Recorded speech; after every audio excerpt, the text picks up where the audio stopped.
बोलना और प्रामाणिक रहना बड़ा कठिन है। अच्छा है इतनी समझ आनी शुरू हो गई।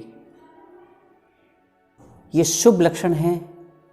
ज़्यादा से ज़्यादा चुप रहना ही उचित है। पहली कला चुप रहने की कला सीखनी पड़ेगी। उतना ही बोलो जितना बोलना अत्यंत अनिवार्य हो।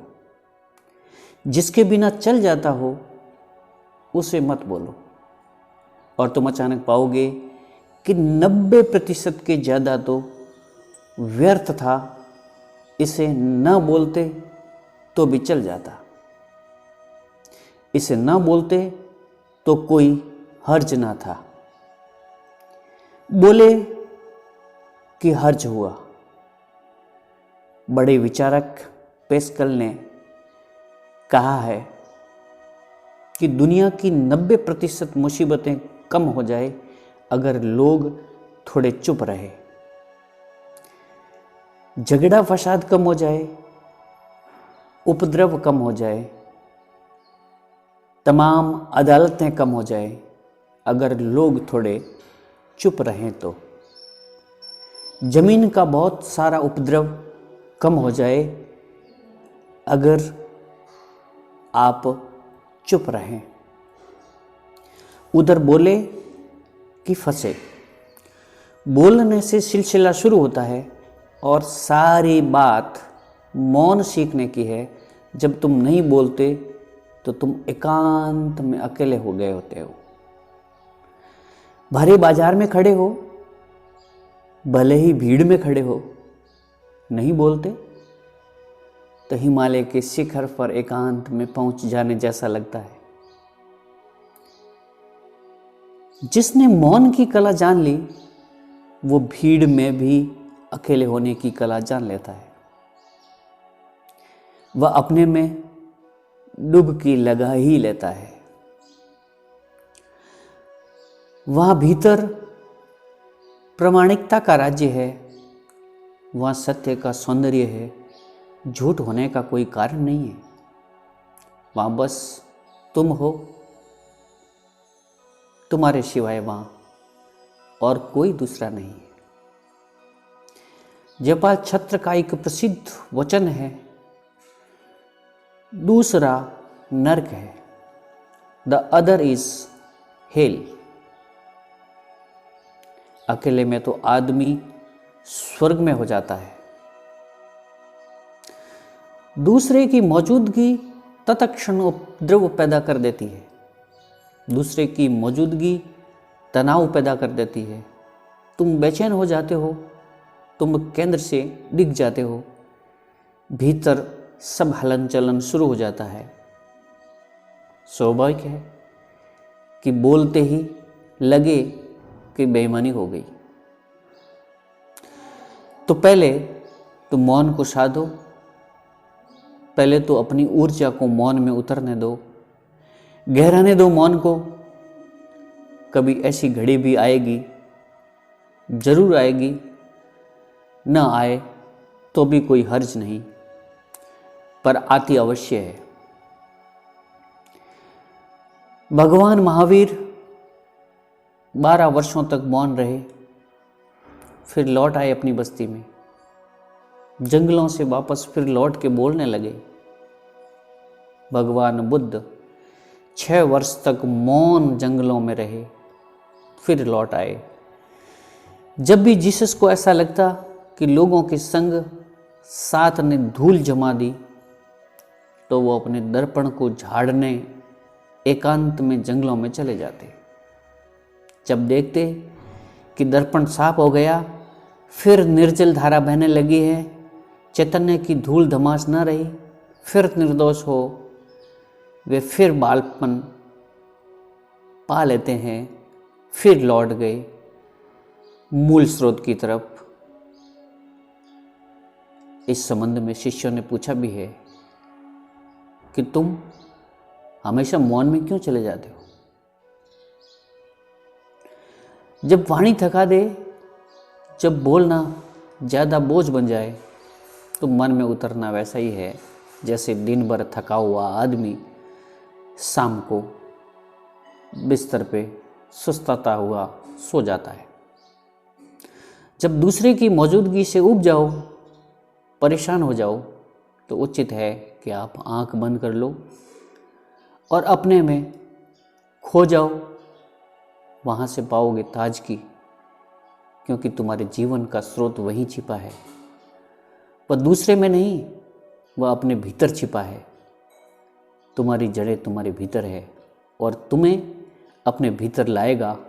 अपने भीतर आओ, वही परम राज्य है, भीतर का वही अनंत स्रोत है। वहीं से जन्म हुआ और वहीं मौत के भीतर डूब जाओगे। वहीं से तुम्हारे जीवन में सूर्य उगा है और वहीं से अस्त भी होगा। उसमें बार बार डुबकी लो।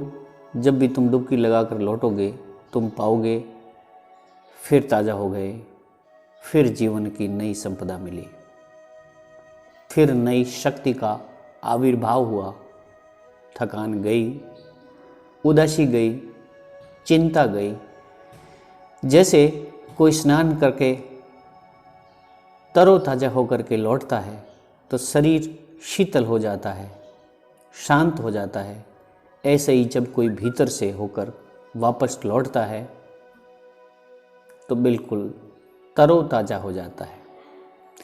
मौन में स्नान करके वापस लौटता है तो समस्त अस्तित्व, समस्त व्यक्तित्व शांत और मौन हो जाता है, आनंदित हो जाता है। तुमने फिर से रस पा लिया, वृक्ष को फिर पानी मिल गया, जड़ों को फिर भूमि मिल गई, सब फिर हरा हो गया, फिर से आ गया बसंत। गहरी नींद से यही तो लाभ होता है। दुनिया के सभी चिकित्सा शास्त्र कहते हैं कि अगर कोई बीमार हो और किसी भी इलाज से पहले बड़े से बड़ा इलाज ये है कि उसे नींद आ जाए। बीमार अगर सो न सके तो फिर कोई औषधि काम ना आएगी। औषधि तो ऊपरी सहारे है, असली औषधि तो भीतर है।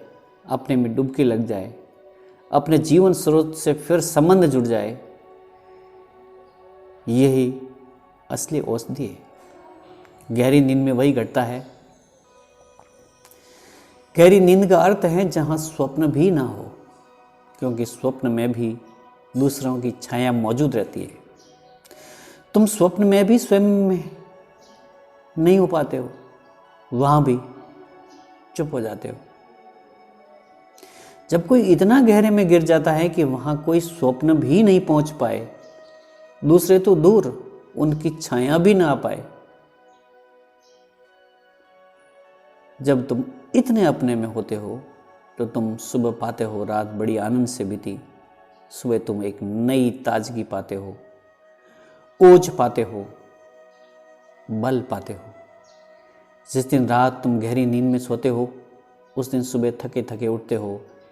चाहे तुम 8 से 10 घंटे बिस्तर पर पड़े रहो, चाहे तुमने करवटें बहुत बदली, लेकिन सपनों से तुम घिरे हुए रहे, तुम उतले उतले रहे, भीड़ तुम्हें पकड़े ही रही, तुम अकेले ना हो पाए। नींद में भी तुम मौन हो पाओ, नींद में भी मौन हो जाओ, इसका मतलब है सुषुप्ति। जैसे गहरी नींद तुम्हें ताज़ा कर जाती है, उससे भी कई गुना ताज़ा मौन करेगा, क्योंकि नींद में तुम बेहोश होते हो, मौन में तुम गहरी नींद में तो होंगे, लेकिन तुम होश में रहोगे। पतंजलि ने समाधि की परिभाषा देते हुए कहा है कि समाधि का अर्थ है सुषुप्ति धन होश। होश भी हो और सुषुप्ति जैसी प्रगाढ़ शांत दशा भी हो, जहाँ तरंग भी ना होती हो। डूबो मौन में, तुम अनिर्वचनीय रस तुम यहाँ से पाओगे। यद्यपि जैसे जैसे तुम मौन में ठहरने लगोगे, वैसे वैसे तुम यह भी पाओगे कि तुम जो थोड़ा बहुत बोलते हो उसमें सत्य आने लगा है, क्योंकि जिसने अपना रस जाना वह दूसरों के मंतव्य की चिंता छोड़ने लगता है। अब असली बात अपने रस की रह जाती है। अब दूसरे से उसका क्या प्रयोजन। जिसको अपने सौंदर्य का भरोसा आ गया, अब वह उसकी सौंदर्य की चिंता नहीं करता कि लोग अब उसे सुंदर कहते हैं या नहीं, इसका क्या फर्क पड़ता है। चाहे सारी दुनिया उसे असुंदर कहे, भेद नहीं पड़ता। उसे अपने सौंदर्य की मस्ती आ गई, जिसे अपने भीतर का सत्य पता चलने लगा। अब वह इस बात की चिंता नहीं करता कि लोग उसे सच्चा मानते हैं या नहीं मानते। अब दूसरे लोगों की बात का कोई मूल्य नहीं रहा। डूबो मौन में, दूसरों को जितना भूल सकते हो उतना भूलो। मैं ये नहीं कह रहा हूं कि तुम भाग जाओ जिंदगी से, मैं ये कह रहा हूं कि तुम जिंदगी में सच्चे हो जाओ।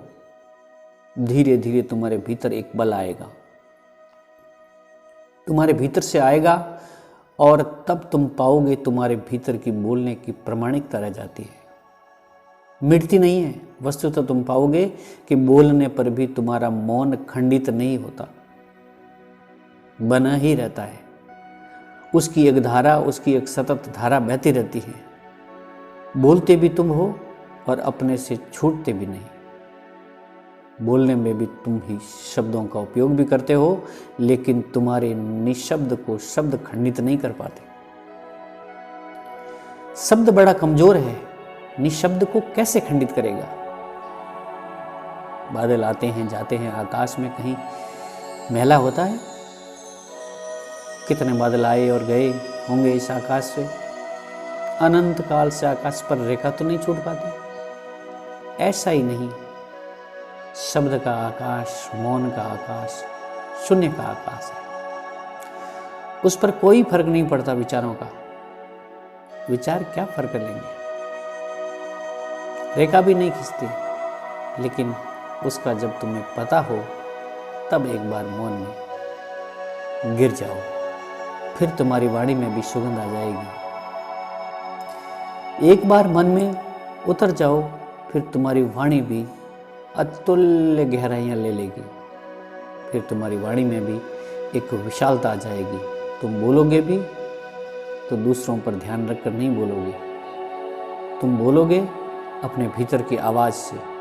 तुम्हारा बोलना संगीत पूर्ण होगा, तुम्हारा बोलना सत्य होगा, तुम्हारा बोलना तुम्हारे पूरे व्यक्तित्व की सुगंध से उत्प्रोत होगा। तुम बोलोगे तो दूसरों पर भी शीतलता छा जाएगी। तुम बोलोगे भी तो तुम्हारी निशब्द की धुन कहने लगेगी, तुम्हारा मौन उन्हें छुएगा। इस देश में हमने ये नियम समझा था कि केवल वही बोले जिसने मौन के तल छू लिए हो, बाकी लोग सब चुप रहे। इसलिए बुद्ध बोलते हैं, ठीक बोलते हैं। बुद्ध का बोलना सार्थक है।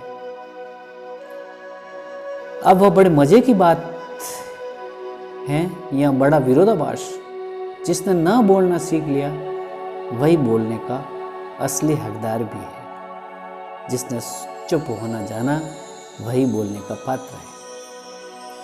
अगर बोले तो हमारा सौभाग्य है। जिसने चुप होना सीख लिया उसे चुप नहीं रहने दिया गया। कहते हैं जब बुद्ध को ज्ञान हुआ तो वह 7 दिन तक चुप रहे। चुप्पी इतनी मधुर थी, इतनी रसपूर्ण थी, उसमें रौवा रौवा रस से शराबोर था। बोलने की इच्छा ही न थी, बोलने का भाव ही न जगा। कहते हैं देवलोक थरथराने लगा। कहानी बड़ी मधुर है। अगर कहीं देवलोक होगा तो जरूर थरथराया होगा। कहते हैं ब्रह्मा स्वयं घबरा गया। आवाज बुद्ध को देनी ही पड़ेगी, बुद्ध को राजी करना ही पड़ेगा। जो मौन का मालिक हो गया उसे बोलने के लिए मजबूर करना ही पड़ेगा। कहते हैं ब्रह्मा सभी देवताओं के साथ स्वयं बुद्ध के सामने उपस्थित हुए और उनके चरणों में झुककर, बुद्धत्व के चरणों में ब्रह्मा झुक करके उसने कहा आप बोले। आप नहीं बोलोगे तो यहाँ दुर्घटना हो जाएगी, महादुर्घटना घट जाएगी। और एक बार ये सिलसिला अगर शुरू हो गया तो आप परंपरा बिगाड़ देंगे, क्योंकि अक्सर बुद्ध लोग सदैव बोलते ही रहे, उन्हें बोलना ही चाहिए। जो ना बोलने की कला को जान गए हो उन्हें बोलना ही पड़ेगा। अंधेरे में भटकते लोगों को राह दिखाने के लिए उन्हें बोलना ही पड़ेगा। आप चुप ना रहें, आप बोलें किसी तरह, बमुश्किल उन्हें राजी किया। कहानी का अर्थ बस इतना ही है, जब तुम मौन हो जाते हो तो अस्तित्व ही तुम्हें बोलने के लिए पुकारने लगता है। वृक्ष, पत्थर, पहाड़ भी प्रार्थना करने लगते हैं कि तुम बोलो। करुणा जगाते हैं कि तुम बोलो। तुम जहाँ पहुँच गए हो वहाँ बहुत से और पहुँचना चाहते हैं। उन्हें रास्ते का कोई पता नहीं, उन्हें मार्ग का कोई पता नहीं, अंधेरे में टटोल रहे हैं, उन्हें कुछ भी पता नहीं। तुम भी कल उनके साथ थे। इतने में भूल मत जाओ, विस्मरण मत करना, पीछे लौट कर देखो उस साधारण आदमी को जो कुछ जान लेना चाहता है। साधारण आदमी वासना से बोलता है। साधारण आदमी इसलिए बोलता है कि उसे कुछ मिल जाए, लेकिन बुद्ध पुरुष करुणा से बोलते हैं, वह दुनिया को कुछ दे सके, इसलिए बुद्ध पुरुष बोलते हैं। बुद्ध पुरुष इसलिए बोलते हैं कि तुम भी साझेदार हो जाओ उनके अनुभव में, पर पहले शर्त पूरी करनी पड़ती है मौन रहने की, शून्य होने की। जब ध्यान बोलता है, जब ज्ञान की वीणा पर संगीत उठता है, जब मौन मुखर होता है, तब शास्त्र निर्मित होने लगते हैं। जिनको हमने शास्त्र कहा है वे ऐसे लोगों की वाणी है जो वाणी के पार चले गए थे, और जब भी कोई वाणी के पार गया वह शास्त्र बन ही गया है। उससे वेदों का पुनर्जन्म होने लगता है। तो पहले तो मौन को साधो, मौन में उतरो, फिर जल्दी ही वह घड़ी भी आएगी, वह मुकाम भी आएगा जब बुद्ध पुरुषों को बोलना ही पड़ेगा। ब्रह्मा आए या न आए इससे क्या फर्क पड़ता है। ये कहानी जरूर हो सकती है, लेकिन जो बुद्ध पुरुष हुए उन्हें जरूर बोलना पड़ेगा। जब दिया जलता है तो रोशनी की किरणें बिखरेगी ही। चारों तरफ जब फूल खिलेंगे तो महक चारों तरफ फैलेगी ही। पहले मौन और फिर सत्य का अवतरण शुभ है। जैसे ही तुम मौन होते हो तुम बलशाली होने लगते हो, समाज की निर्भरता तुम छोड़ने लगते हो, और तुम्हारे जीवन में मस्ती आती है जो दीवानों के जीवन में आती है। तुम्हारे चेहरे पर एक नई रौनक आने लगती है, तुम्हारी आंखें किसी और ही ओज से भर जाती है, तुम्हारे पैर चलते हैं, जमीन पर पड़ते नहीं हैं। जैसे तुम हर हमेश एक अजीब से नशे में भरे हुए हो। मौन की जब शुरुआत होती है, उस शुरुआत में डर, भय जरूर लगेगा। भय लगेगा, भाग जाने का मन करेगा, लौट लौट कर किसी से बात करने का मन करेगा, किसी तरह अपने आप को उलझा लेने का मन करेगा। एक भय लगेगा भीतर की, ये मैं कहाँ जा रहा हूँ, क्योंकि जो तुम्हारे भीतर गहराई है वह तुमसे अधिक गहरी है। एक बार उस गहरे में उतरते वक्त रास्ते में मौत भी आती हुई प्रतीत होगी। ऐसा लगेगा कि मरे। ध्यान में मृत्यु घटती है। ध्यान शूली है, लेकिन शूली के बिना सिंहासन भी नहीं है। ध्यान में जो मरता है वही परमात्मा में जागता है। संसार से जो तुम मृतवत हो जाते हो, लेकिन परमात्मा में जीवंत होते हो। मरने की तैयारी रखना, क्योंकि वही साधना है, और मरकर ही मिलता है महाजीवन।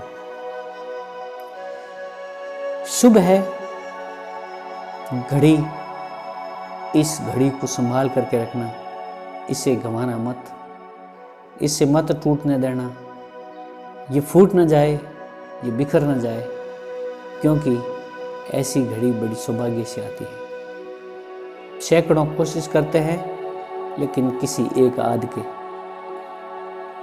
ही ये ऐसी घड़ी हाथ आती है। धन्य भाग मानना अपने आप को और परमात्मा के प्रति अनुग्रह का भाव रखना।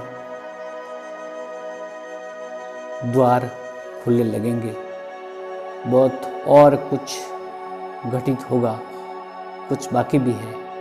ज़्यादा से ज़्यादा चुप रहना उचित है। पहले कला चुप होने की सीखनी पड़ेगी। उतना ही बोलो जितना अत्यंत अनिवार्य हो, जिसके बिना चल जाता हो उसे छोड़ दो, उसे मत बोलो। यही चुप रहने की सबसे बड़ी ताकत है। इसे अपना करके जरूर देखें। जिन जिन महापुरुषों ने, जिन जिन बुद्ध पुरुषों ने इस सफलता को, इस कला को जाना है, वो बुद्धत्व को उपलब्ध हुए हैं।